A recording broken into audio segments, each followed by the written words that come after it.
Hi, this is Paul from the Albion Yard YouTube channel. If you enjoyed this presentation, please share, subscribe and like. Landed, and yep, landed. Here's the joke for you. There's a big airport in the background. Landed this morning is the Planet Industrials 060 locomotive, and we'll be taking a look at that. So without further ado, let's have a look. Here we are then in the man cave. This is the Planet Industrials locomotive. All I've done is just slit the sellotape there so that we don't get bored as I open that. This is as it's come from the company. Box has had a slight damage in transit. Nothing seems to be rattling untoward. So,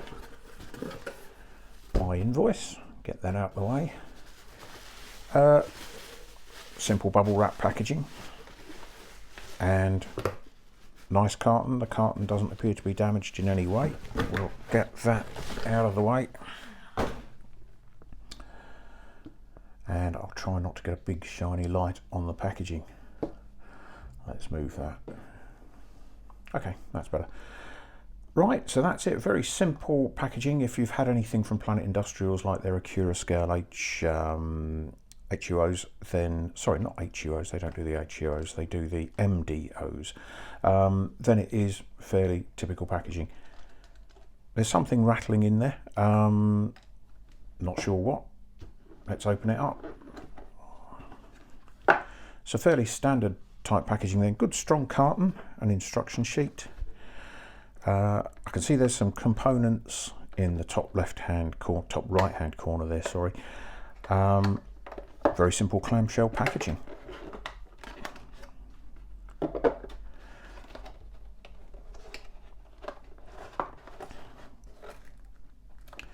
Components, and that's probably what the rattling noise is. A pair of etched plates that actually aren't in a bag. So as you open up in your workshop or cave, wherever, that looks like carpet monster food. So just gonna pop those in the extra components bag. We'll take a look at those a bit later and get on with opening the locomotive.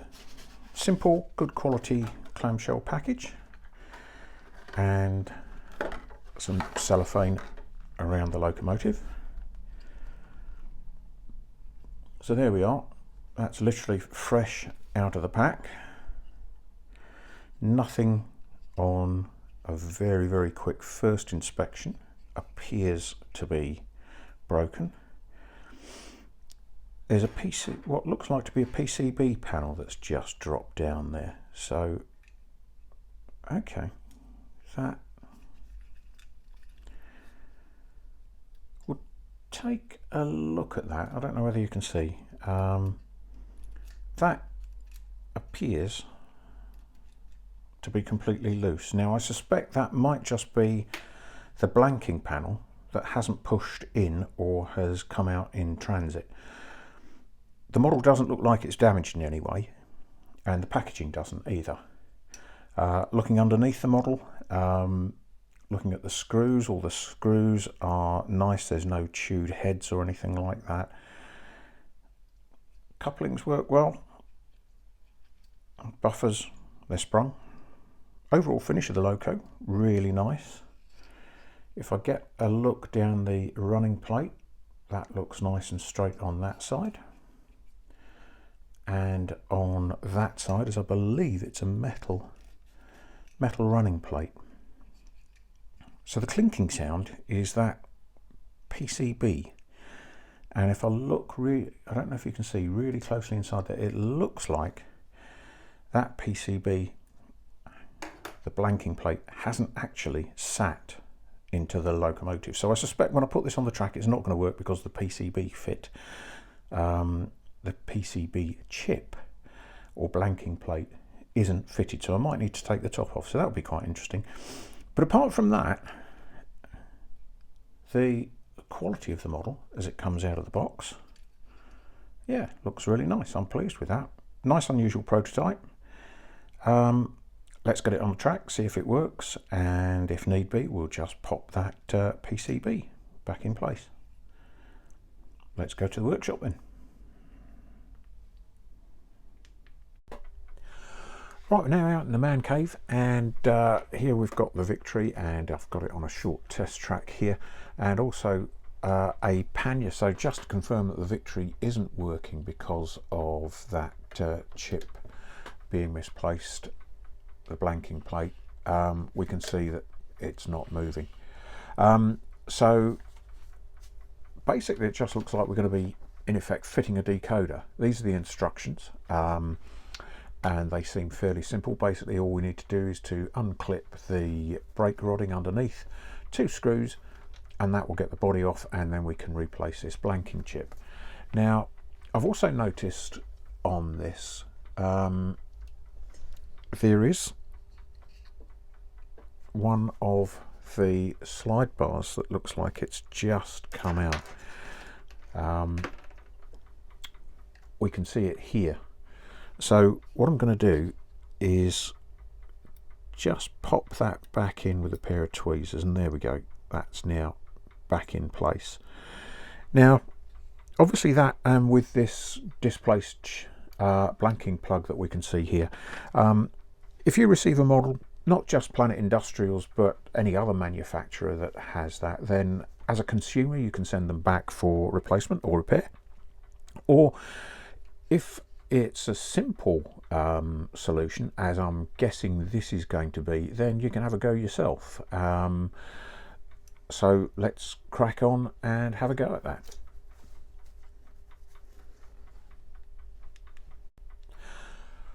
Right, so I've done that weird thing. I've just reread the instructions, and in fact we don't need to take this brake gear off.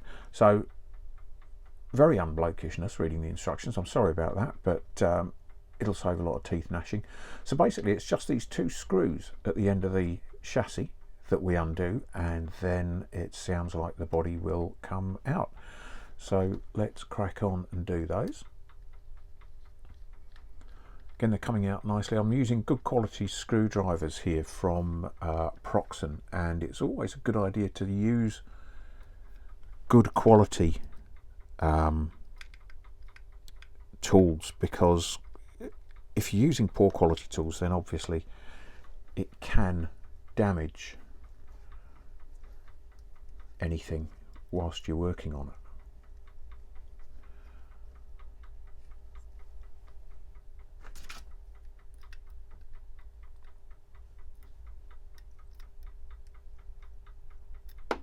So I don't know whether I've not quite got this one completely undone.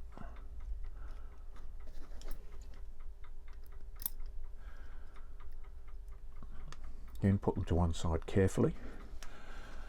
Now it says gently grasping the cylinders and rear wheels, in turn remove the chassis. So here we go, I can feel the chassis releasing.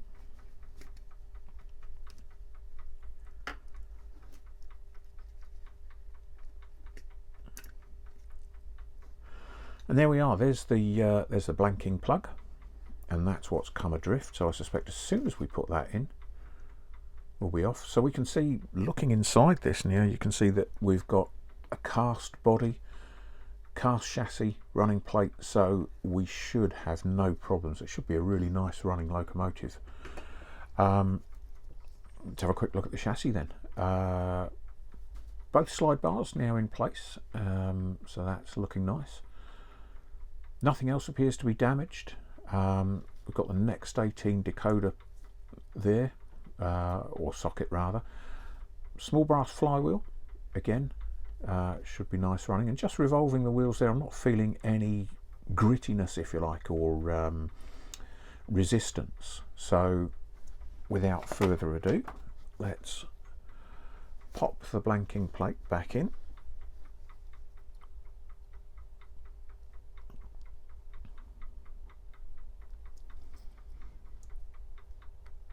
Okay, and that's gone in, a nice firm fit to that now, and we should be ready to run. And there you go. Control is DC, obviously, just using a Gauge Master Series E. So very pleased with that.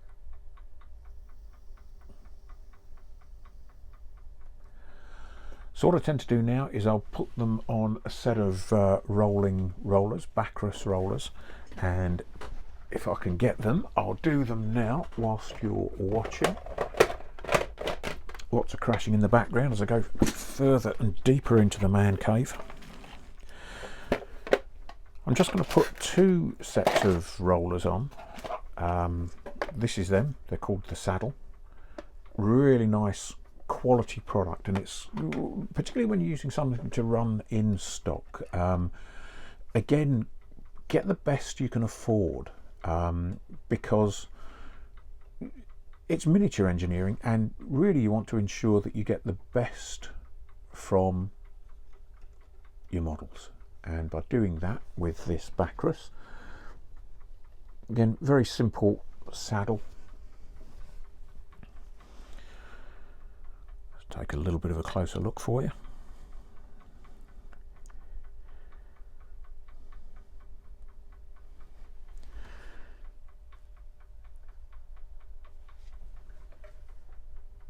And just get them, oops, that's operator incompetence, not the product fault.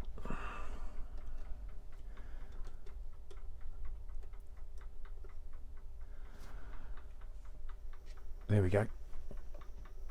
So what I'll do is I'll get that running,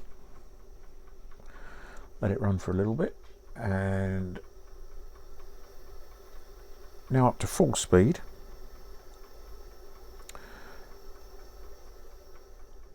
And no wobbling there, so that looks like all the wheels are concentric and on the chassis square. Going in reverse now. Again, up to full speed, a nice speed. That is, it's not too fast, it's not going crazy. I like that a lot. So I'll now sit that there, let it run for 10 minutes or so.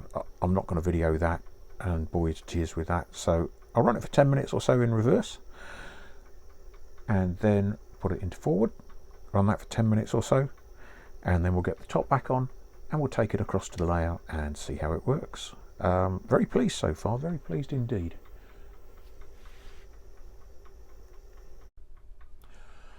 Right, so I've completed my initial running in, so let's get the body back on. And again, it's just got these 2 mounting points here for the 2 crosshead screws. So we get the locomotive body upside down, slot the body in, and again, just to go back over it, there's the blanking plug that's now in. So in effect, all we've done is really just fitted a plain, the equivalent of fitting a plain 18 DCC chip. So if you've bought one DC and you're looking to fit your own chip, really all we've done is the equivalent of what you'll be doing to put your own chip in the locomotive. So this brake lever here, I don't know if you can see it just there, that's just hanging up, I think, on the model, which may be stopping it dropping straight back in. Again, just going to lift the chassis out and move that now. There we go. So that should now drop back in.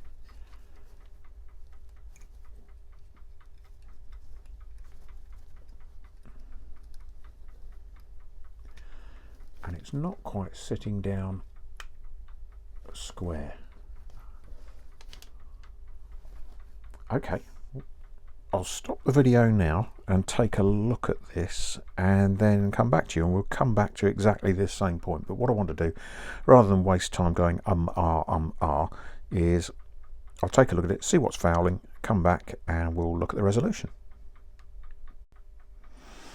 Okay, less than 2 minutes later, I've found what the problem is. It's just literally a tight fit, nothing more than that. So again, just making sure the chassis has dropped down into the slot in the body. Move this brake linkage out of the way. And again, just firm but gentle pressure. And there we go, you saw it just click into place there. That's the body back in place, sitting flush at the end at both buffer beams. Drop the screws back into the mounting holes.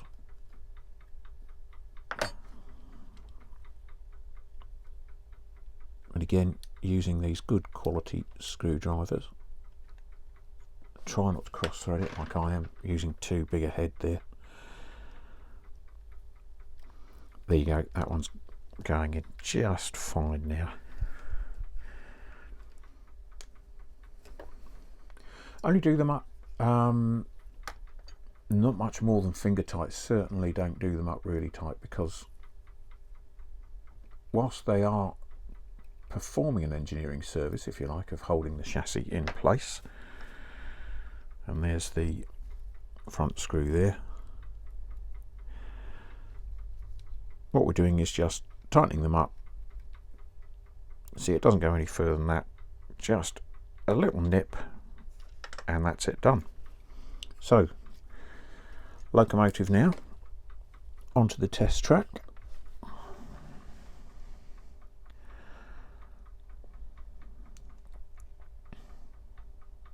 Widen the zoom out, and does it work? Yes, it does.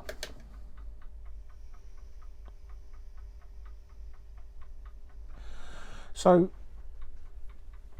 first views, really nice model.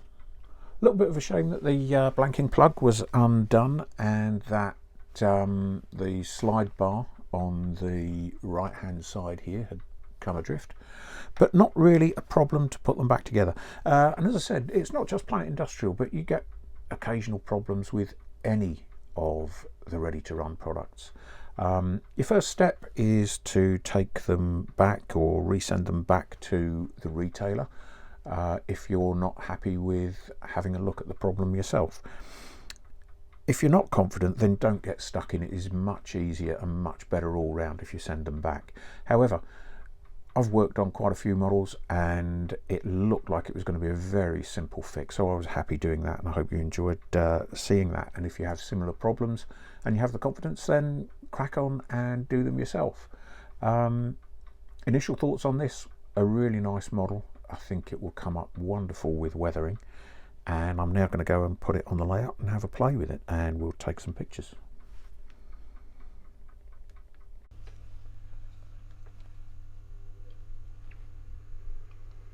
Here then, I've got the Planet Industrials Victory running on Shelfie 3. I've had it now running on rollers, forwards, backwards, no problems at all with it. It's now running really sweetly.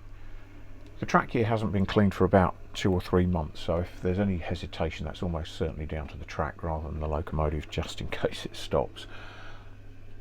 I think it's a very creditable first effort for a 00 ready to run locomotive from the Planet Industrials team, and I think they should be very proud of it. It's an unusual prototype, works well, not a lot more to say really. I was unlucky obviously that in transit mine had taken a little bit of damage with that Next 18 decoder blanking plug being disrupted, or out of place rather, and the slide bars. But if you get any problems like that, then whichever ready to run manufacturer it is, then do contact them, because they are keen to help us as customers, and they'll always do something to sort you out, all being well.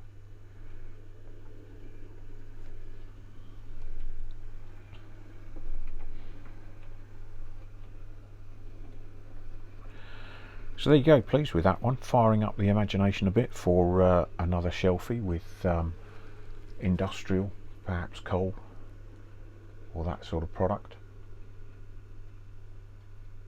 Yeah, very happy with that. So if you've enjoyed this, please share, subscribe and like, and thank you very much for watching.